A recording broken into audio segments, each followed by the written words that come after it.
Hey, it's John Bolaris. All right, where this is going to be our Unscripted with me, John Bolaris, as we are going to be interviewing Larry Korman. As soon as I see Larry's joining us right now, so I'm going to tap Larry. I'm going to take Larry right here. I think get you on here, Larry. All right, there we go. Hit that. With Larry. Waiting for Larry to come up, and as soon as Larry comes up, hello, John. Hey, Larry. Hey, how are you? Hey, man, where are you? That looks great, man. The background.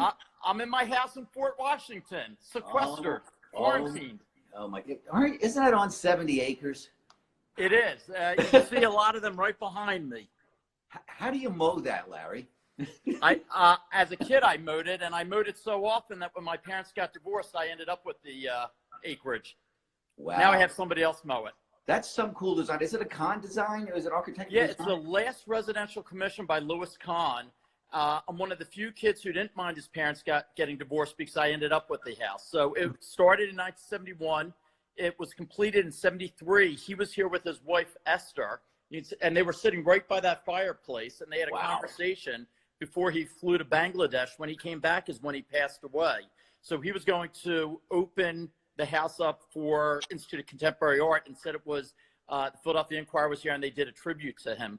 And Esther Kahn said had she not had that night with my mom and dad here before he left, she would not have had closure to their relationship. So that is where they were. And Lou Kahn said that a conversation one has in a small environment like that versus the larger living room, which is over here, is different. So they had a very intimate evening here, my mom and dad and Esther and Lou. So it's the last house by Louis Kahn.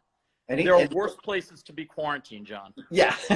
And you're at one of the best places to be quarantined. But first, one thing, Louis Kahn, didn't he get his inspiration, if I'm not mistaken, at a Fishtown, right? Was he original roots from Fishtown? Yeah, if you go to KahnKormanHouse.com, there's a video on Vimeo, a half-hour documentary done about Louis Kahn and creating the Kahn Korman House. He designed 27 homes. All 9 that were built in Philadelphia. They were all influenced from his upbringing in those areas of Fishtown with the large brick chimneys. We have 30-foot brick chimneys here. So his influence, architecture, which spans globally, all came from the areas of Philadelphia.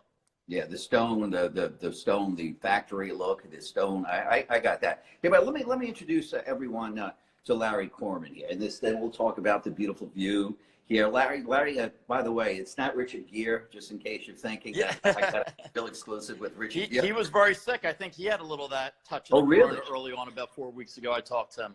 Oh, wow. Larry is very, very close with a lot of the stars. One of the properties, 2 of the properties, AKA in West Hollywood, another AKA in Beverly Hills. I know that a lot of the stars kind of hang out there when they do the Golden Globe. One of the funny things with Richard Gere is because it's the 30th anniversary of Pretty Woman, I'm trying to get him to let us show it for Philly Film. I'm chair of Philly Film. Is he's never been to that Four Seasons Wilshire. He only stays at AKA Beverly Hills, and he hates LA. He flies in. He goes to AKA Beverly Hills. He does all his meetings at Spago through our back entrance. We have that Goodfellas entrance at Spago from AKA Beverly Hills, and then gets out of Dodge. He is not a big fan, but he has never been. And one of the times he and I were doing an event with Sister Mary in Philadelphia, and then we flew to LA and did it with his brother who works with OPCC. I tried to get him to go over to the Four Seasons Beverly Hills show, and he wouldn't go. So he has never been there. They never filmed a scene there. It was all done in sets. He has never been there. I did see him. So on your show, you get to break a myth. And now I need you to get Richard Gere for us here, so that I'm going to hold you to that. I'm trying to get him for this summer at Sierra Green to do a Pretty Woman 30th anniversary at Sierra. And where would that be held? At Sierra Green, outside. I'm trying to get him to do that. Yep. That would be absolutely awesome. The closest I got to Richard Gere was at Nick and Tony's on East Hampton, Long Island. He was sitting at a table, and everyone was like, "It's Richard." They don't really say that too much out in the Hamptons. But I've taken him someplace in Philadelphia, and people come up shocked later. I've even taken him to the Architectural Archives to see some of the Lou Kahn stuff at University of Pennsylvania. But he loves A Kitchen in Philly. So when he stays in Philly at AK Renow Square, he doesn't like to go out too much. He's a vegan for the last 30 plus years, so he loves Ellen and Eli's cooking at A Kitchen. Well, A Kitchen is phenomenal. That's right in Rittenhouse Square over there on 18th, right on the square. They just posted a burger, an A burger, today on Instagram before I got on with you, and I'm like salivating because I've been fasting today. I know. I've been trying to eat healthy. It's kind of tough during this time, but let me tell people. John, you looked great the other day when I saw you in the gym. You looked awesome, man. Working out, eating well.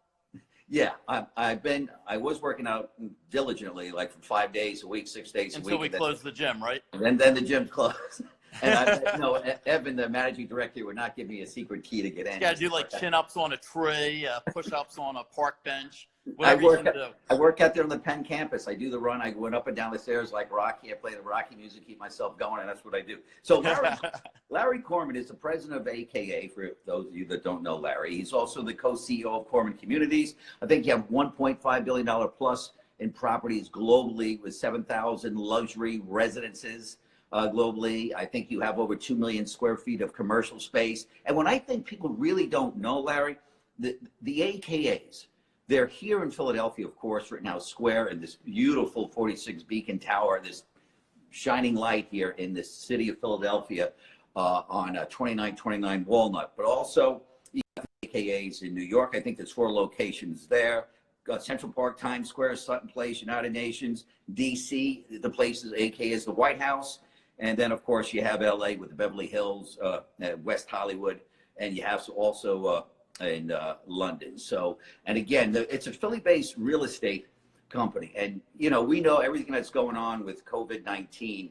This industry, tell us how it's impacting, AKA, the Korman communities, and what's going on. I think the first thing that you touch on is we're very proud that we're 4 generations from Philadelphia, emanated from Philadelphia, the whole concept, still born and bred and working in Philadelphia. It's the start of our 2nd century, 1919 to 2020, 4 generations. And everything we do outside of Philadelphia, we bring Philadelphia to. The mindset, the farmer's mentality, your word is your bond, a handshake. Our vodka and wine both come from Philadelphia, our coffee from Philadelphia with La Clum. So everything we do in New York, LA, London, all emanates from Philadelphia. So we're very proud Philadelphians. We're at Rittenhouse Square. We're at the Franklin by Jefferson. We're at University City. So we're very fond of Philadelphia. Our roots are here. Our Ave portfolio is throughout the suburbs in Philadelphia. Korman Suites, the original portfolio, was all through the suburbs of Philadelphia. So we are Philly first and foremost. And I think one of the great things about Philly is we don't overreact. We don't have the high highs or the low lows that New York or LA. So I think having that Philly mindset as you enter tough times and having a 100-year experience, 4 generations, we haven't panicked. We haven't overreacted. Everything we do is based on our team members first and foremost, our residents, our partners, and our community. And if you do a good job taking care of your team members, they do a great job taking care of your residents do a great job to take care of your partners, and then that combination helps take care of the community. And a lot of that my dad does. My brother and I are very involved with a lot of the different things in Philadelphia. Right by where you are, I'm on the board at CHOP and Penn and Drexel, chair Philly Film. So I think staying very involved in community during these times is important, but not losing focus on what's important. We still have a mission to provide housing. What we've been saying is shelter in space, that there's individuals who are staying with us longer length time, like you, who need all the services and amenities as best you can. There's individuals who are staying with us on a shorter term basis, some doctors who are at CHOP or Penn who you need to get away and relax after they've worked 20-hour shifts. So even though we're hurting, we have great patients, partners that have allowed us to take care of our team members and allow them to keep working, hoping that we can find new types of business out there. We haven't in the most case. In LA, we've been a little bit more successful than New York, and Philly somewhere in the middle. But I think the key is that we're all in this together. Hospitality's been as hit as any segment within the small business community. Right. And we play the long game. And the long game is take care of one another and be good to the community and hope you somehow rebound when this is over. That's so well said, Larry. And you have a bloodline of visionaries, and you're born and bred in Philadelphia, and you still have your roots here so strong as, listen, you have your home here, right, in the burbs of Philadelphia. And I can tell you this, your properties are just simply outstanding. I mean, I wouldn't, you know, and I'm not just saying that. I've been in here almost 2 years now. You know, I've been in the properties in New York, some of the very finest places to stay in New York when I lived there, and then we would head out to the east end of the island. But the number one thing when you walk in here, the staff is amazing too.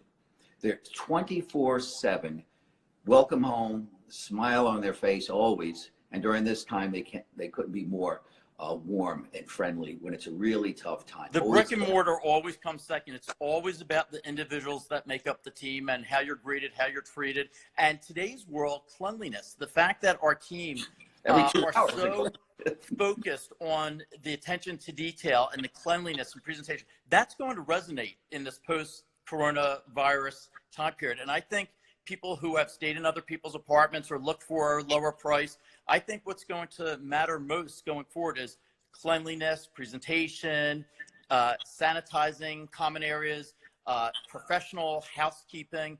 And I think we've always sort of led with that quality mindset first and foremost, but I think it's going to resonate more so today going forward after this time period. I think people are going to care about that. I think so too. This is spotless.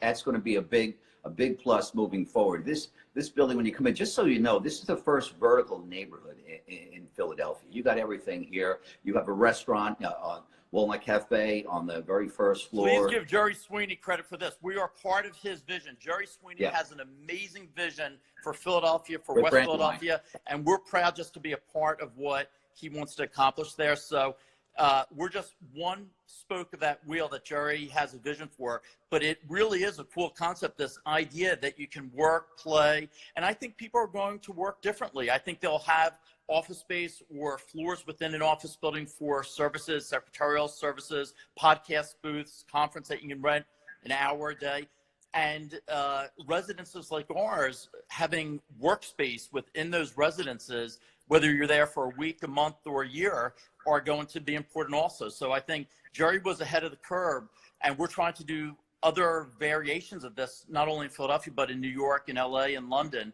But I think this way of living vertically is going to resonate as well in this new future.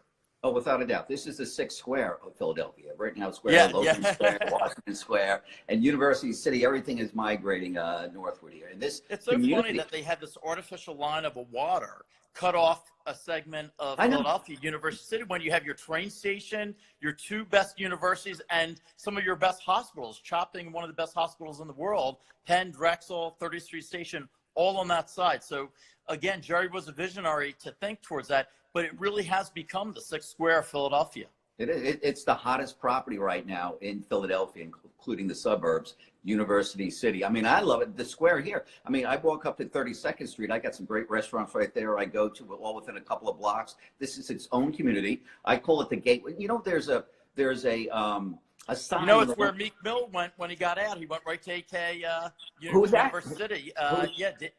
Some of the Sixers brought him over. Kevin Hart had stayed with us for a while. I just saw he posted on Instagram his Rolls Royce in front of our AK Tribeca. Oh, yeah, me. Did you see that on Instagram? Yeah. That's in front of our AK Tribeca where he stays often. The fundraiser, right? They got a yes, it's a fundraiser that David Rubin's doing with Meek and some others. It's a great fundraiser. That's you gotta let us know about that. I saw a little bit about that. It's on Instagram. Ah, we gotta check that out. Yeah, was it? How much? What are we asking for that Rolls? 200, is it? I forgot the exact amount. I think it's around 200, not $200. I think that's fair, and it's for a good cause. And Meek's been a great Philadelphian. Also, he's also helping us this year with the film festival. He's going to be involved, Meek, with the film festival. I'm really excited about that, Larry. I'm really excited. I guess you know Sharon Pinkerton really well too. I love Sharon. Sharon's done a lot for the city. The more films that are done here, and we're really pushing to get unlimited tax credit. M. Knight's a board member and friend with Philip Film to get more. And Sharon and Knight are really leading the effort to get unlimited tax benefits. So that we got a little. Calling me right now, so I apologize if I went black there. That's okay.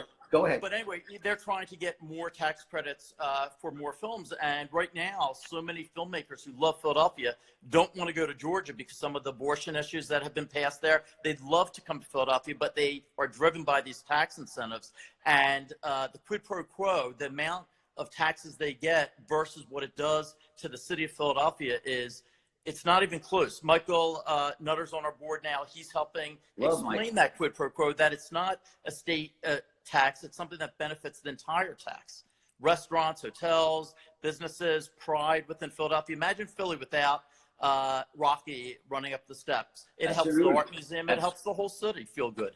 You want to hear my Rocky impression? Yes.